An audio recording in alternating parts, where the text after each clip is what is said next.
All right, today we are diving into something truly incredible. NVIDIA's brand new chip, the Jetson Thor.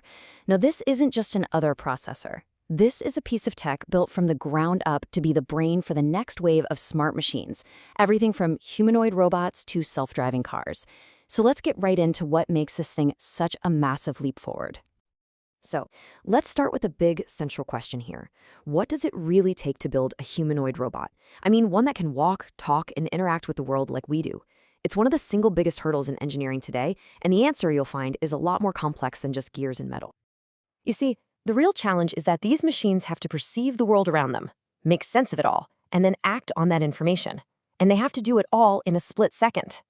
That seamless, real-time thinking requires an absolutely staggering amount of computing power. And honestly, that's been the main bottleneck holding back robotics for years. Well, until now. And that brings us to the solution. To really get our heads around this, we're going to use one central idea, one analogy. We're talking about the robot brain. You know, this quote from NVIDIA's VP Deepu Talla just says it all. It perfectly captures their strategy.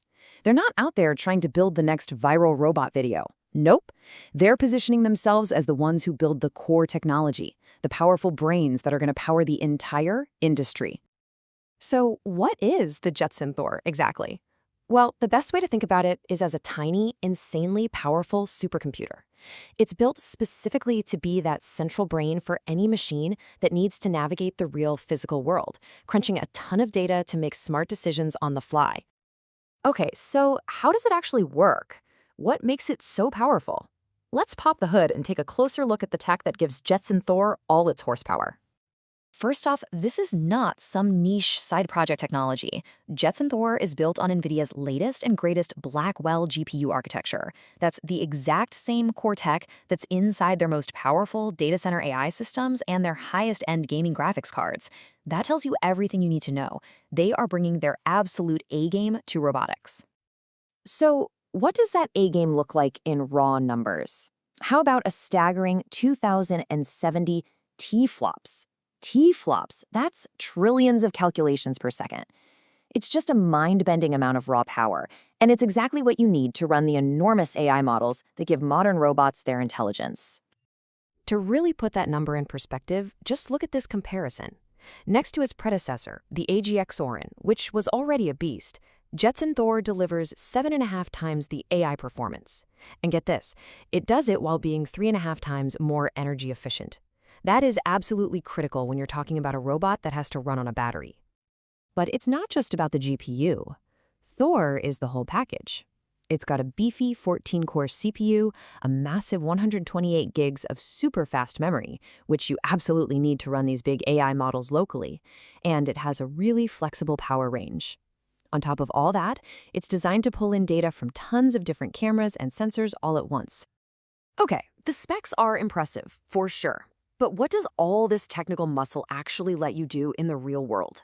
How does a robotics company take this little chip and turn it into something amazing? Well, Jetson Thor is tailor-made for some pretty wild stuff. For humanoid robots, it's what provides the instant control you need for smooth, stable movement. It also lets you run generative AI at the edge. And this is a huge deal. It means a robot can understand language and see the world without needing to be connected to the cloud, making it truly independent. And of course, it's a master at taking data from a ton of sensors and fusing it all together into one clear picture of its surroundings. And NVIDIA hasn't just dropped this amazing hardware and walked away.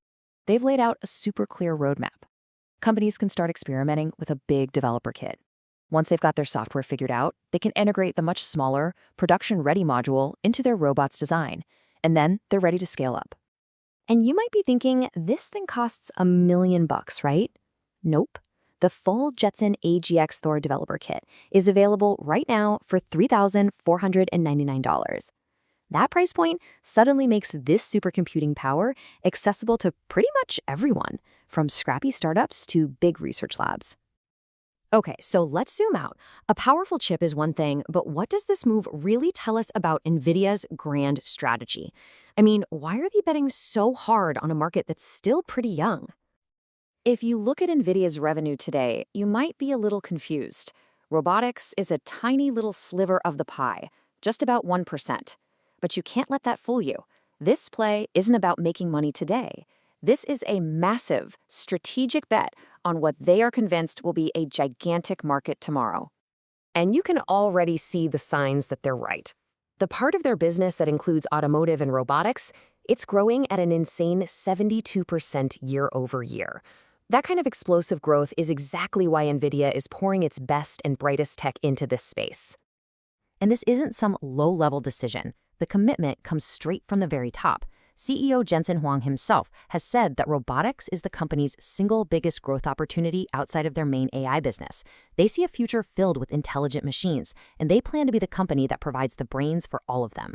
So think about it. For decades, the biggest thing holding back truly advanced robotics was the lack of on-device computing power.